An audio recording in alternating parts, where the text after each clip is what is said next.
दीपदेव नमस्तुभ्यं आरोग्यं सुखदायकं शत्रुबुद्धिविनाशाय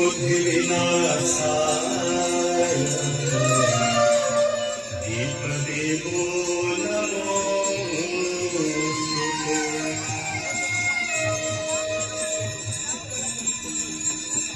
नमामि गंगे तव पादपङ्कजं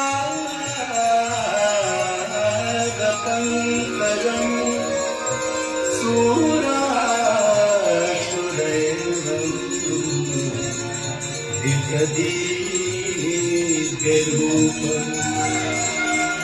मुक्तिं च मुक्तिं च